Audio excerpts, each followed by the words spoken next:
Shabbat Shalom. Shabbat.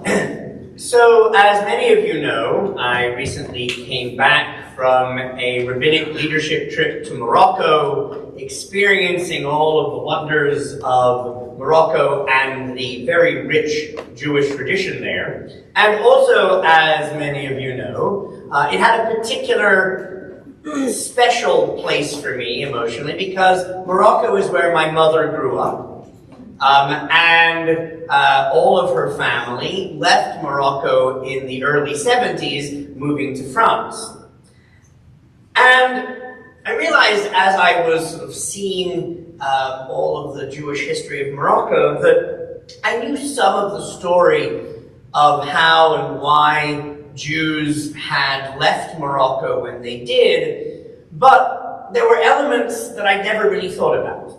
I knew that very soon after the declaration of independence of the State of Israel, many of the poorer, less educated Jews went en masse, figuring that the promise of the promised land had been fulfilled and they were going to go. But the wealthier, more educated, middle class, more francophone Jews stayed until the early 70s. And what I never really thought about was, but why did they leave then?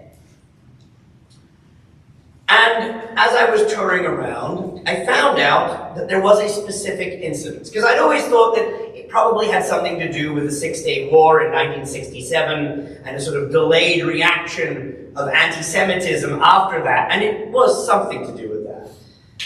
But it turns out that in 1972, there was a coup attempt, an assassination attempt on, oh my, indeed, on the King of Morocco. Now, just to be clear, Morocco is a true, genuine monarchy. And so the king is incredibly important in every aspect of Moroccan life, and particularly with respect to the Jews. The kings of Morocco had for centuries been patrons of the Jews, so that, for instance, the Mellah, the Jewish quarter of many cities in Morocco, was right next to the king's palace, reflecting that connection and that patronage. And famously, the king of Morocco during the Second World War refused to give up his Jews to the Nazis when they asked, thus protecting the Jews of Morocco at that horrific time. And so it turns out that that coup attempt, that assassination attempt, really shattered the feeling of security and safety of the Jews in Morocco. They suddenly realized that without the king, without the beneficence and the patronage and the protection of the king, and with a new regime coming up, they didn't know what would happen. And so they decided, even though the assassination attempt did not succeed, to leave, thus resulting in so many of them, including my mother's family, moving to France. And I was thinking about this as Cantor said, we're looking forward to Thanksgiving. And I was thinking about this story and that history in contrast to the way in which American Jews have related with our country and the laws and culture here. Our relationship could be argued to have started with the patronage and beneficence of one leader, not a king, but President George Washington, who famously responded to a letter from the Hebrew congregation of Rhode Island, telling them, in essence, that we see you as an equal part of this new country, that you are equal and welcomed and part of our democracy. But since then, we have built a very different concept, a concept that is much more holistic, that is much more based on what we as Jews have identified, and as so many have identified, as the core of the American ideal. That America is a country not based on geography or ethnicity, but on ideals, on principles, on laws.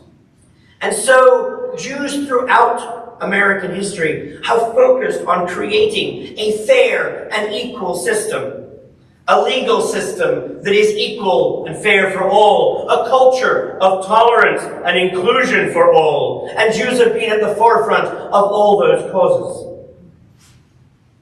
And thinking about this, it makes it clear why in America Jews should and have and should continue to not focus on the patronage of one person or one faction in American life, however powerful or comforting that may seem, but to focus on maintaining and promoting the rule of law, equality for all, and a culture of respect and acceptance for all in a flourishing and functioning democracy. It is true that democracy and the rule of law are not perfect. People get elected that trouble us greatly. Justice does not always get done the way that we think it should. But as imperfect as democracy is, that focus, not just on democracy, but on rights, on liberty, on equality, on fairness, is essential to what it means for the safety and security and flourishing of Jews in America. And let's remember, as Winston Churchill famously said, democracy is the worst form of government, except for all the others that have been tried. And while many may say, may think, may argue that the Jewish commitment to these ideals and these principles has been idealistic, utopian, and argue that now we should be focusing more on particularism and self-protection, I would argue that this is not a binary choice. In fact, quite the opposite.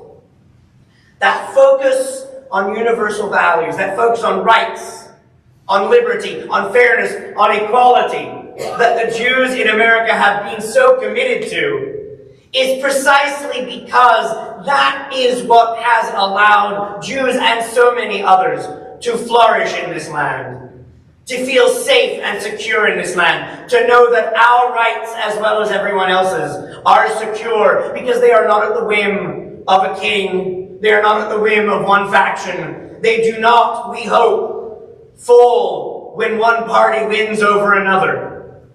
That is what has allowed Jews in America and so many others to be who we are and to be able to be so proud of being Americans.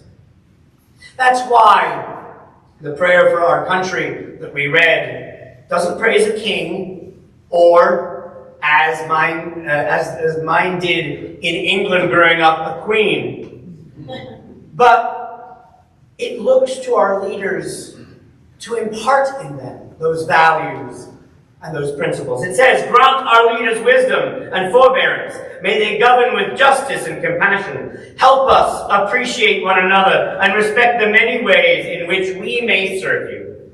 And so, as we look towards Thanksgiving, we should look to how to serve God and each other and the Jewish people and all peoples by being grateful for what we have here, by not taking it for granted, and by doing all we can to maintain that justice, that fairness, that equality that has been so important to us and so many throughout American history.